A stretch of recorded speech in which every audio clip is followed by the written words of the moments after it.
Helicopter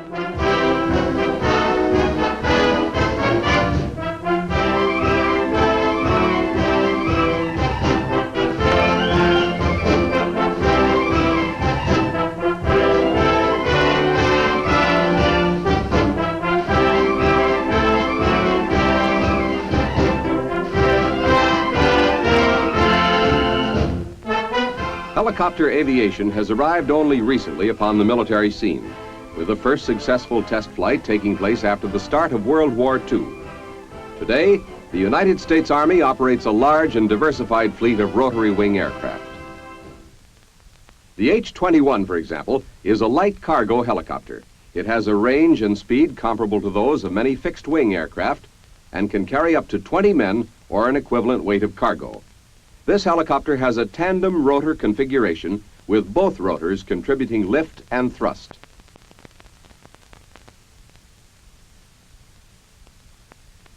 The H-34 is another light cargo helicopter.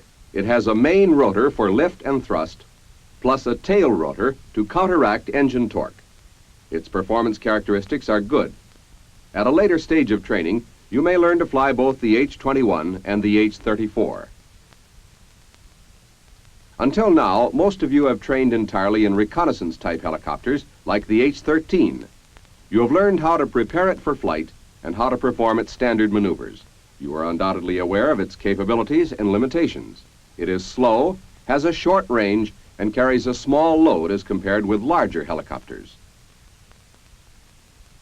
The reconnaissance type, however, remains an excellent aircraft for many purposes. It is standard equipment for military surveillance and various other missions. It has proven itself indispensable in frontline medical evacuations.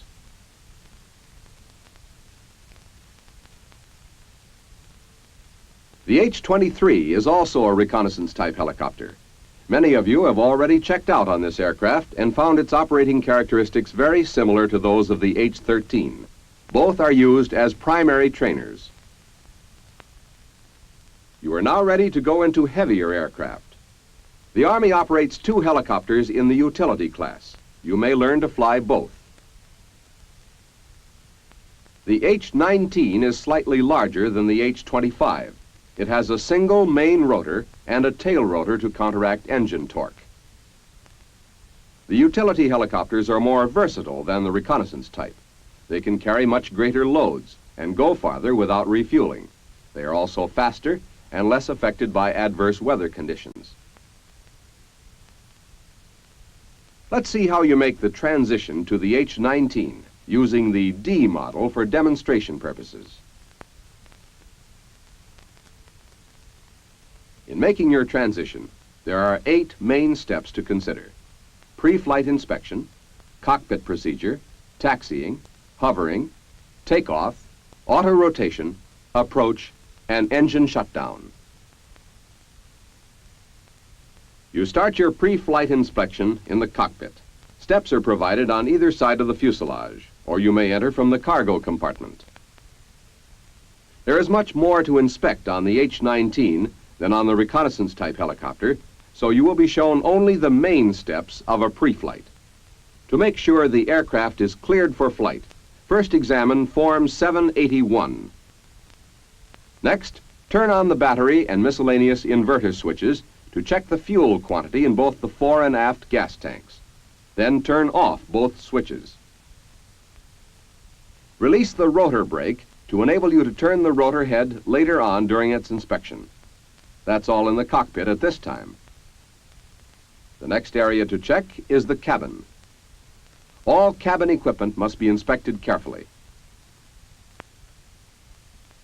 Start with the fixed light. The switches should be in the off position. The fire extinguisher should be in place, secure, and indicate proper pressure.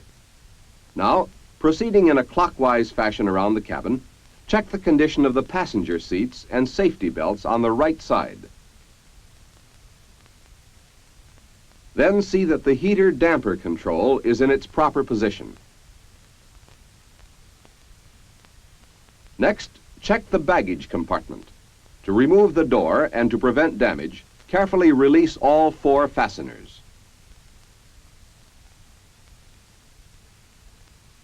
Visually check the inside of the compartment.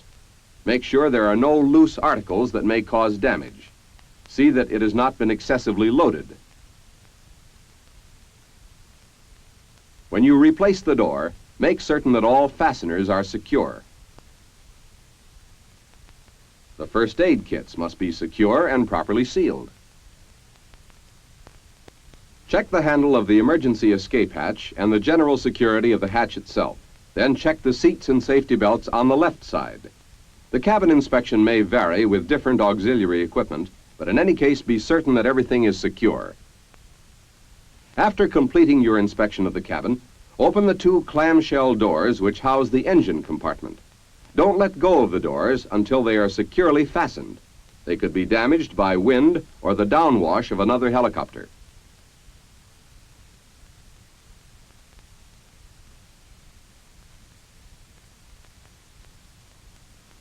Check the left side of the nose section first.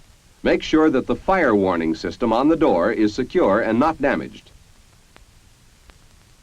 Then check the left nose gear for damage, condition of the self-centering device, correct strut extension, and proper inflation of the tire. Now for the engine and its accessories. Inspect all hoses, connections, safeties, and check the security and proper mounting of all attached components. Look for loose or damaged parts and for excessive oil leakage. Check the right side of the engine and right landing gear in the same manner as you did on the left. With this phase of the inspection completed, secure the clamshell doors. Now, on the right side of the aircraft, look into the clutch compartment through the air ducts. Check for excessive oil leakage and condition of hydraulic lines. The oil tank filler is located on this side. Make sure that the oil is at a proper level. Then secure the filler cap. Also check the security of the filler cap for the forward fuel tank. Now try the movement of the cargo door and see that it latches securely. On the right main gear, check the slippage marks and the tire for proper inflation. Check for any leaks in the brake and in the hydraulic line. See that the shock struts are extended to the proper length. Then check the security of the filler cap on the aft fuel tank. As you continue around the aircraft, observe the general condition of the skin. Look for cracks, dents, and missing rivets. Remove the access panel on the right side to inspect the battery and other installed equipment.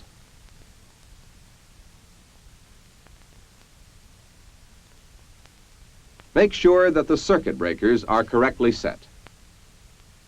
Replace and secure the panel. Make certain each fastener is properly positioned. Visually check the condition of the tail boom and antenna as you proceed aft. Observe the general condition of the tail pylon. Make sure that the right stabilizer and tail guard are secure and undamaged. Inspect the control cables and check for oil leakage from the intermediate gearbox. Look through the inspection window at the base of the pylon to check the oil level in the intermediate gearbox.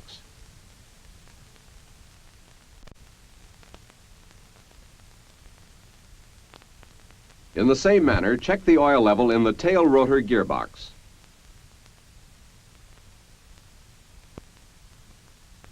Then inspect the condition of the tail rotor blades and the pitch change mechanism.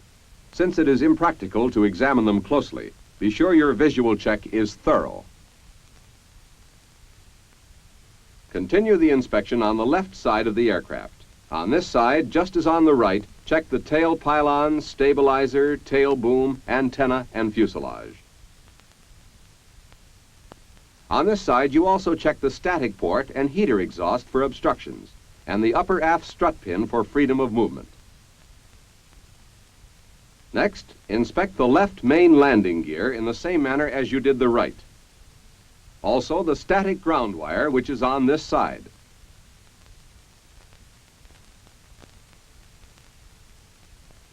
When you complete this, crawl under the fuselage and drain some gasoline from the aft tank to check for water and foreign matter. The cargo sling should be properly stowed.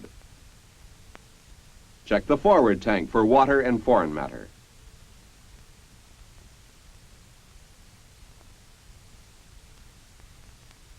Next, climb up the left side of the helicopter for your rotor head and blade check.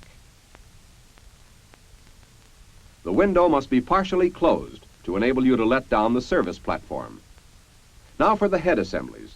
On each, check the pitch change link for tolerance, anti-flap restrainer for freedom of movement, star plate for free movement and tolerance, and blade lock for position and safety. Make sure the damper is not binding and that the fluid in its reservoir is at the proper level. Next, turn the rotor to check for freedom of movement and general condition of the blades.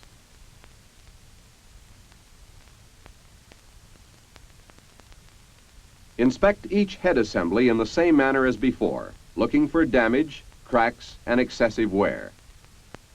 Through the window aft of the cockpit, check the oil level of the main gearbox and servo reservoir.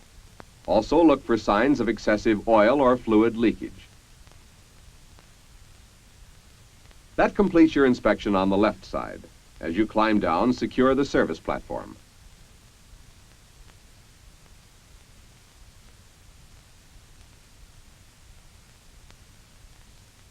Then return to the right side of the aircraft and climb to the cockpit. Check the condition of the right cockpit window and service platform. Now for the pitot tube. Remove the cover and inspect its general condition. That completes your outside inspection, so enter the cockpit. In the H-19, the right side is the pilot side. Before fastening the safety belt, remember to adjust your shoulder harness, an added safety feature on this aircraft. The ends of the harness are looped to the safety belt fastener.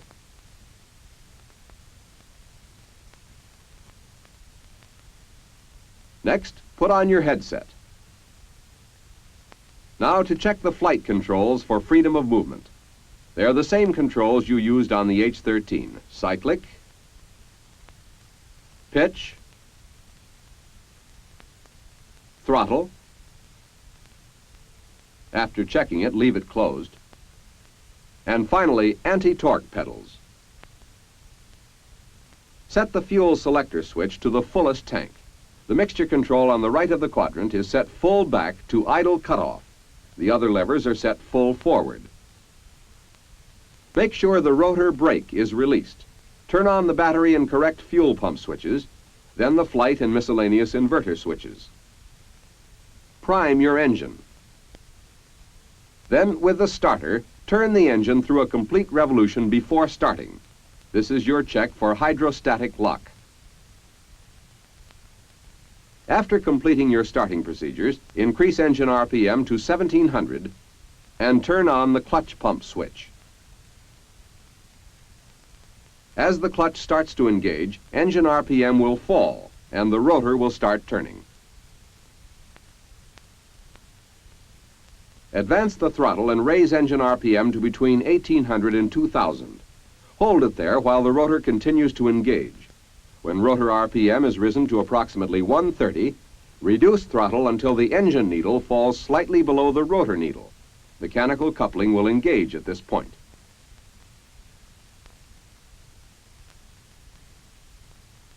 To complete the coupling, increase engine RPM until the needles join. Turn off the clutch pump switch and maintain engine RPM at 1700 for 2 minutes. This gives enough time for the oil to drain from the clutch. Then increase your engine RPM to 2000 for your servo check. In order to make this test, turn off the servo switch. The cyclic should offer resistance, but not bind. Turn the servo switch back on, and again check the cyclic. It should operate smoothly and easily, and without vibration. Next, make a normal magneto check, just as on the H-13. After completing your mag check, close the throttle momentarily to split the needles. This is to test the freewheeling unit. Now join the needles and bring the engine to its operating RPM, 2350. Then as soon as the chocks are removed, you are ready for the first maneuver, taxiing. With pitch full down, release the parking brake and set the cyclic slightly forward. The helicopter may start moving now. If not, as in this instance, it may be necessary to apply a slight amount of pitch to get started. As it moves forward, control your speed with cyclic and brakes.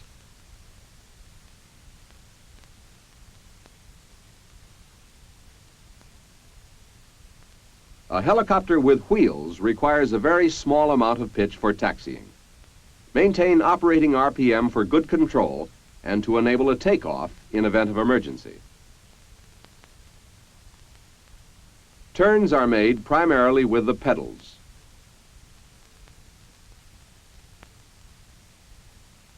However, by applying brake on the side toward which you are turning, a sharper turn can be made.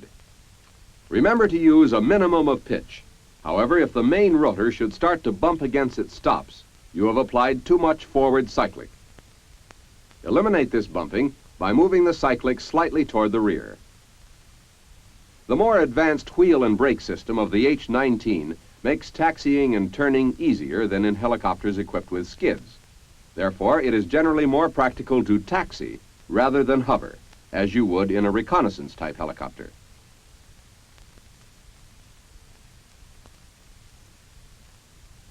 Apply foot brakes evenly on both sides when you want to stop.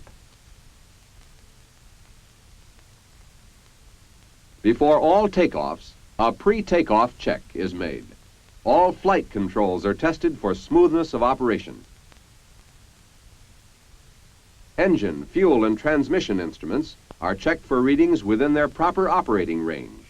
Also check flight instruments and radio.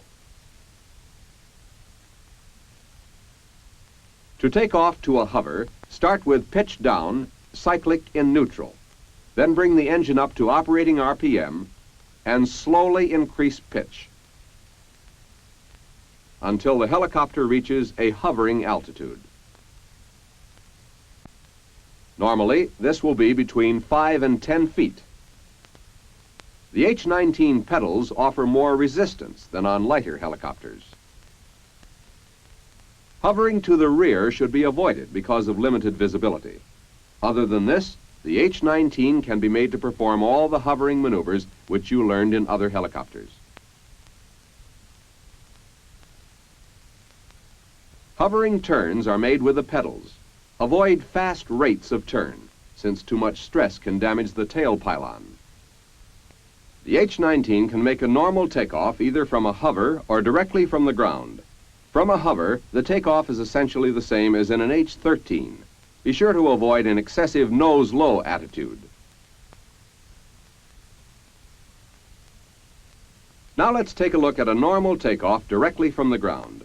Generally employed with critical loads and under some confined area conditions, it requires good coordination and timing.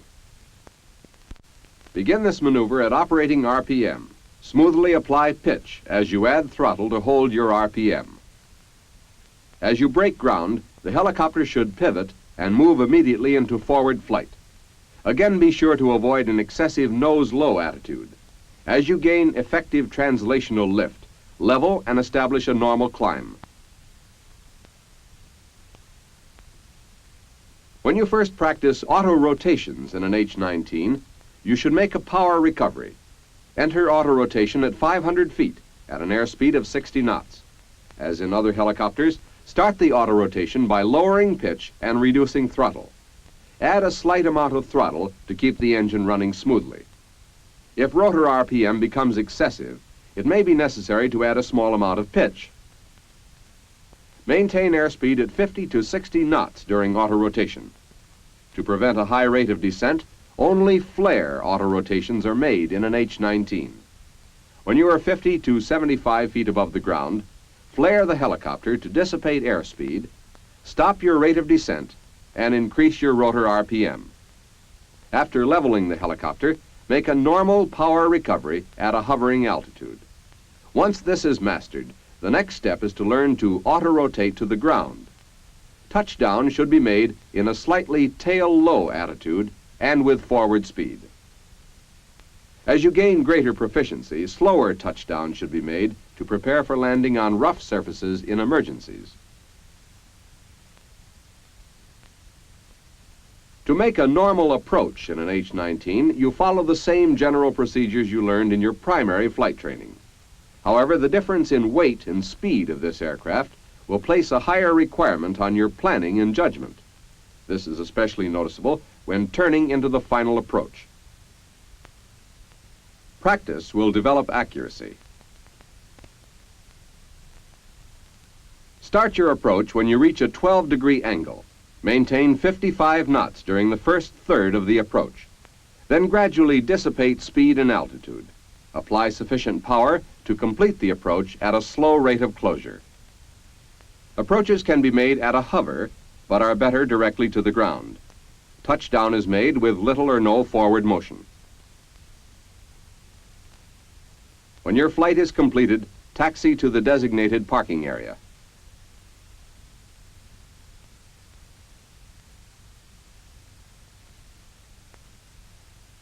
After parking, you are ready to start your standard engine shutdown procedure.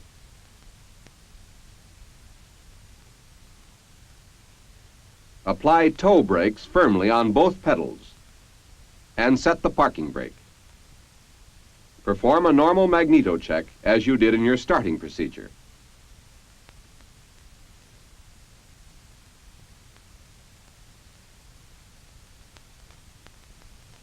After the mag check, reduce engine RPM to about 1100.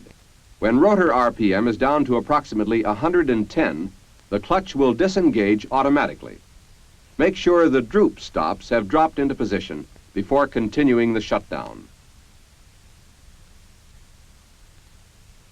Then idle the engine until cylinder head temperature is below 150 degrees and move the mixture control to idle cutoff. When rotor RPM drops below 80, apply the rotor brake gently to stop the rotor. Lock the brake with one rotor blade forward. Finally, starting at the top of the main switch panel and working down, set all of the switches in their proper shutdown positions.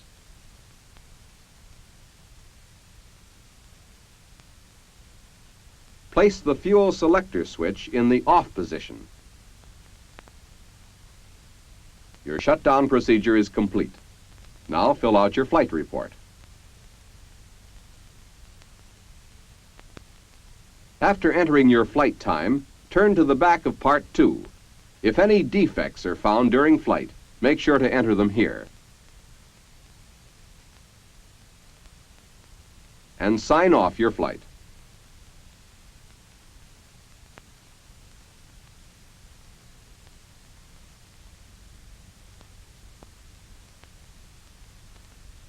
The H-19 is one of the most widely used Army helicopters. This utility aircraft has many advantages over the smaller reconnaissance helicopters with which you are already familiar. Its operation, however, is essentially the same. Now let's review the main points we covered in making the transition to the H-19. Learn to make the pre-flight inspection systematically and thoroughly. Correct cockpit procedure ensures a safe start. Taxiing on wheels isn't difficult if you keep pitch to a minimum. Hovering is generally the same as in smaller helicopters, but used less often. In a takeoff, avoid excessive nose-low attitude. A flare auto-rotation is the only type used in an H-19. Your approach should be slow and well under power for accuracy and precision. Learn the correct engine shutdown procedure to make sure nothing is overlooked or forgotten. In transition, as in your earlier training, your most valuable tools are firm procedure and a positive technique.